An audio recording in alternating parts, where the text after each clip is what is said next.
It is game one of a weekend series between the Yankees and the Toronto Blue Jays in the Bronx. Frankie Montas is making his Yankee Stadium debut as a member of the Yankees. How would it shake out? My recap, your reactions coming up next. This is Yankees Game Night.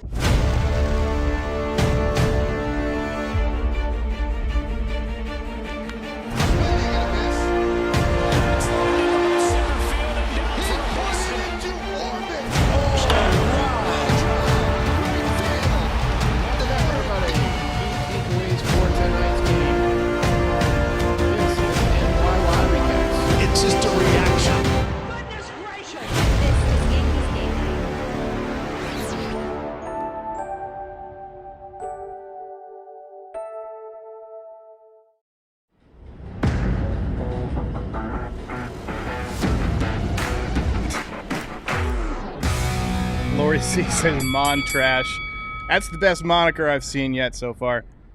Nice play by the ball girl in the ninth inning anyway tonight. How's it going, everybody? Thanks for tuning in. Even though the Yankees got beat like a drum once again. So much for the positive momentum from yesterday. We thought it might be a turning point. The big comeback, the grand slam by Josh Donaldson to win the game. But today, not only was the pitching bad, but the offense was asleep again. Before we get to the recap, I want to give a shout out to you, the audience, and thank you for 27,000 subscribers.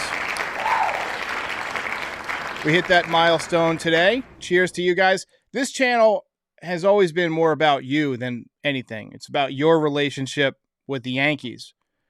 I'm just kind of the medium for it. I wanted a high production channel to exist.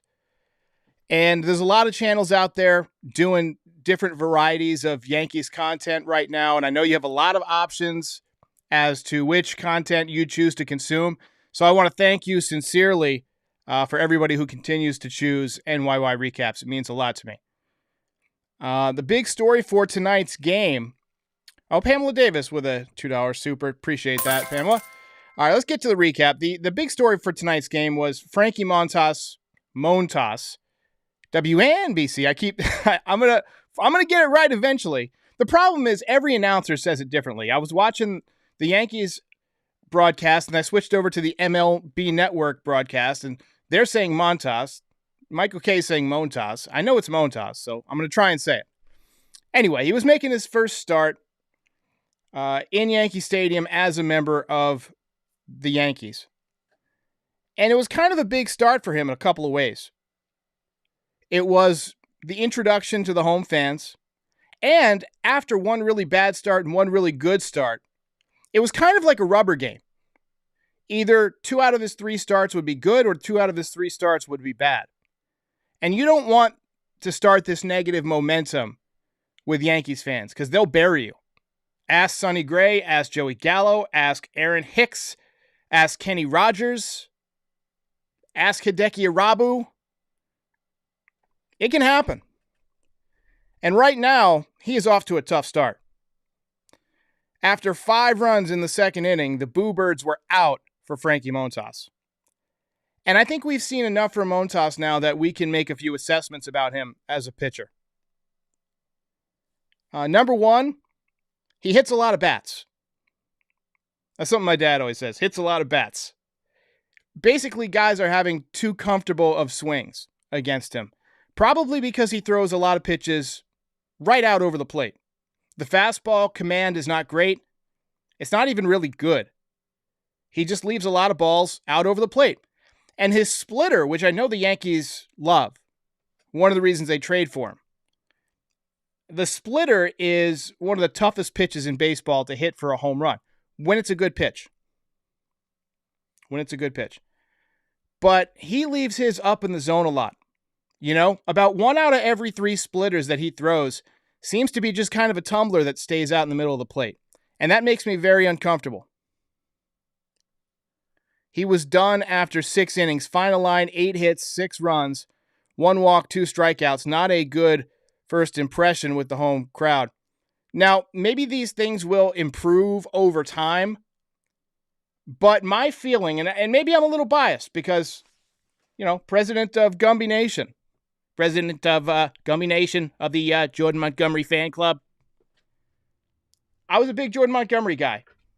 Oops, my light went out. And to me, Frankie Montas isn't showing me anything more that Montgomery didn't already bring to the table. As Joe Girardi would say, it's not what you want.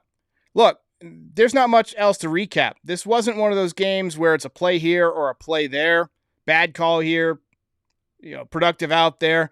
Your starting pitcher that you just literally traded all your pitching depth for got positively shellacked. Shellacked. They mopped the floor with him. Line drives, P-rods all over the ballpark. On the positive side of things, Oswaldo Cabrera smoked a 107-mile-per-hour line drive for his first career hit. A double. Round of applause for him. He also had a rope in the bottom of the seventh for his second hit of the game. And he seemed pretty comfortable at shortstop. He played the position well. He cut down one runner at home. Seemed to have quick reaction time. There was one flip play on a potential double play, turned into a fielder's choice, where he was charging in, and it looked to me like he could have set his right foot and pivoted and thrown kind of like a sidearm, harder throw to second base and maybe turn that play a little bit quicker. Instead, he opted to go with the flip. He was trying to go for efficiency, which if you do it right, it can be efficient. But the ball kind of got stuck in the glove, and it created this high arcing flip, which DJ LeMahieu could, he had to wait to catch, and then he threw it to first base, but the runner had time to beat it at that point. Minor quabble. He was trying to be a little bit too fancy in his first game at shortstop. I thought he could have taken a more fundamentally sound approach to that play, but I'm not going to crush him for that. He looked good tonight. Picked it real well. You see the throw home, accurate, hit the catcher in the chest. Then you see him looping one down the right field line for a base hit. Got a much better swing from the left side than the right side. Right side, I think he's going to have a problem with cutters that dive down and in because he kind of comes over the ball. But left-handed, he's got a really classic lefty swing, and I think he's going to be good. Blue Jays hang on to squeak out a nail-biter, 9-2, and in the words of Forrest Gump, that's all I have to say about that.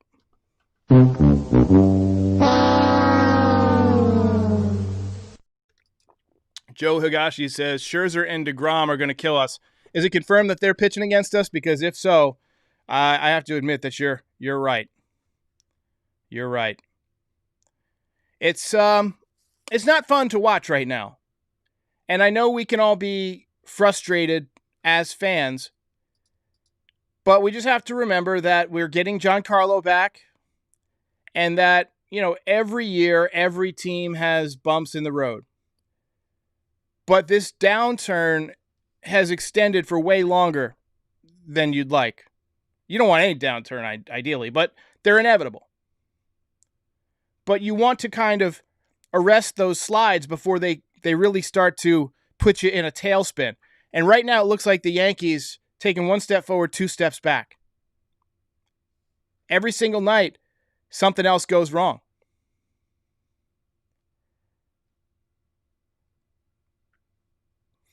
Tough.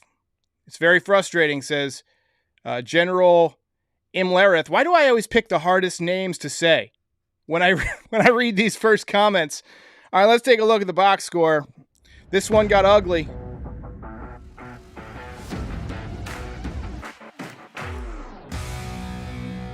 Rob John says, unwatchable.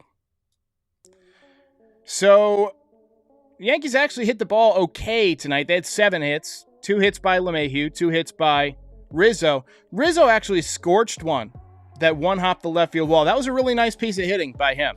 Donaldson had 1 base hit. It was a hard single up the middle. And then Cabrera with the only other 2 hits. The double was impressive, and he was hustling out of the box. Good exit velo on that. I mean, 107 is nothing to shake a stick at. Your second career game. And then the one that he hit down the line, not hit as hard, but he placed it well. That was kind of a Matt Carpenter type of hit. Taking a look at the pitching, Barrios gets the win. He's been pitching like trash this year, but shut down the Yankees 6 2/3 with one earned run allowed, 2 runs total, 9 strikeouts. Montas made Yankees fans moan in agony. 4-10 now on the season. 6 innings, 8 hits, 6 earned runs, 1 walk, 2 strikeouts. And so far he's looking more like, Jeff Weaver or Sonny Gray than he is David Cone in terms of midseason pitching acquisitions.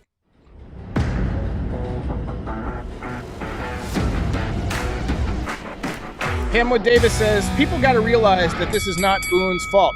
Boone has not changed his approach since earlier this season. I mean, he was managing the team the same way when they were winning. It really comes down to the players not executing. It comes down to a lack of depth. I don't know who you blame. We all want to blame somebody, but sometimes, there just is nobody to blame. Sometimes it's a team effort in losing, just like it's a team effort in winning. Will Starr says, this isn't a bump. This is a skydive. Yikes. Gio says, Rob Schneider voice, oh no, we suck again. Appreciate it. I like that. What is that from? Was that from, was it the Bobby Boucher movie, The Waterboy? That was hilarious, that movie.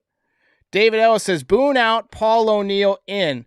So Paul O'Neill does not want to manage. I promise you this. He doesn't ever want to leave Nellie, his wife. He loves that woman to the moon and back. He talks about her about 5 times per episode, per game rather. And he's comfortable in the basement. He's got a good job. I don't think he wants to manage. He's coming to get his number retired this weekend. Also, he's not vaccinated, so he wouldn't be able to go to Canada. Francis Chalemi says, not counting on Stanton or Severino, and I don't blame you. Vincent Pham says, looking like a bad trade. I wholeheartedly agree. It's not looking good. It's not looking good. It's not so much that Montas isn't performing. It's that Sears is performing well, and Waldichuk was your top pitching prospect. I mean, come on. And then Medina's a guy, he might not make it ever, but he throws 100+ miles an hour. And speaking of 100+ miles an hour, the Yankees love velocity, and that's probably why they're sticking with Albert Abreu. But I have to admit, if I were running this team, I would rather have Clark Schmidt than Albert Abreu. Not only can he pitch more effectively and throw more strikes, but he can give you innings. He can give you 2 or 3 innings because he's stretched out as a starter. That's just my 2 cents. I'm not the GM. I don't get to make these decisions, but if I were running things, that's the way I would go. Pamela says this is a must-split series. 100%. Jason Mooney says, don't like how Donaldson complained about a pitch in the middle of the zone today. I thought that was curious too. And I thought that maybe when they showed the replay, he would have looked back and saw where the catcher caught it, because the catcher was set up kind of inside, right? And the pitch missed out over the plate. It was really on the outer half, maybe the outer third. But it was a strike by plenty. And I thought that maybe he had looked back and saw that, and that's why he was arguing. But I watched it on the replay a couple times. He didn't see. So it was really just him not knowing the strike zone, which is worse. Guillermo D. Valencia says, we are back to the home run or nothing boring 2020 and 2021 team. It's looking that way. Absolutely. Hey. Rob John says Montas is a 500 pitcher. Well, here's the problem with that. He was on a bad team. The A's are not a good ball club. So you don't want to look too closely at the win-loss record. But his StatCast metrics also don't back him up being that great. I remember when we looked at it right after he got traded or right before he got traded, we were going through on this channel after one of these games, and we were looking at potential trades. And we looked at his StatCast numbers, and they're pretty much middle of the road in a lot of areas. We even had somebody call in with a voicemail about it, and I played it. Andrew Cheedy says, I like Cabrera's swagger. I do too. He plays with a lot of energy. I love that thing he did when he got a hit where it was kind of like a grenade being tossed. Now, for the people who are listening, I'm going to demonstrate. But he takes a bite out of the pin and then chucks it. I think I've got it in the loop up here. But I love that. I think that's a little bit of swagger. You Want a Man. By the way, hilarious movie that came out when I was working at Blockbuster in the early 2000s. I was talking to Frankie Baseball about how I used to work at Blockbuster Video back when video stores were a thing. Best job I ever had, other than this one. But Estevan Florial, I'm confident he can get it going. I like his swing, but he does swing and miss a lot, and he looked a little bit overmatched on the changeup, Major League changeup. So, Mike the AC Merch says, Monty for Montas. Shaking my head. Oh my gosh. Does that suck? Yakir Maevsky says, really like Oswaldo's swing. I do too. Joe is saying it's Waterboy. That was the movie we were talking about. I must be way behind on the comments. I've been going through like one at a time. I'm going to skip down, see some of the more recent one. Wayne says, Florial looks lost at the plate. I wouldn't say lost. I'd say he's a little overmatched at this point. I mean, he's a rookie coming up. We'll see. I want to see what he can do for a couple of weeks, and then I'll make my assessment. We'll see if he adjusts. John Kirk says Montas is Sonny Gray 2.0. Well, with Sonny Gray, the Yankees screwed him up. They wanted him to throw his slider more than he wanted to throw it. I really don't think he was a product of, poor performance as much as he was a product of paralysis by analysis.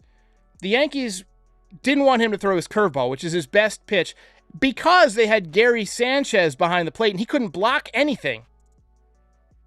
And Sonny Gray liked to bounce that curveball in the dirt behind home plate. And if you do that with Sanchez back there, it's getting the backstop every time. So they wanted him to throw the slider more, but he wasn't as comfortable with the slider. So he would hang him and they would get hit. And then he would have like fights with Sanchez mid-game because he wanted to throw the curveball. Sanchez putting down 3 fingers. It was just a mess. His whole tenure here was a mess. Didn't work out. Montas, I think, just isn't that good. I just don't think his stuff is that good. Got a good fastball, 97 miles an hour, but it's not 100. A lot of guys throw 97 now, and a lot of guys get hit at 97. Not even going to try and pronounce that. Says, big mistake not getting Castillo. 100% right, my friend. Pamela Davis says, no trades with Oakland for the next 100 years. I like it. Craig Miller says, how long is the leash on Boone realistically? Not saying he should be fired in the season, but if a limp finish to the ALDS exit needs to be a change, right? I don't think there's going to be a change. They just signed him to an extension. And even if they brought in a new manager, it would just be Boone 2.0. I really think that what I said last year in my postmortem, and I'll probably have to say in my postmortem again this year, is still applicable, which is that you need to audit the entire organization, top to bottom.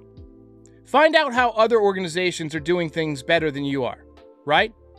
What are the Dodgers doing to develop prospects that is better than you? How are the Braves running their system? They've got a really young, great core. They've locked up a bunch of young players.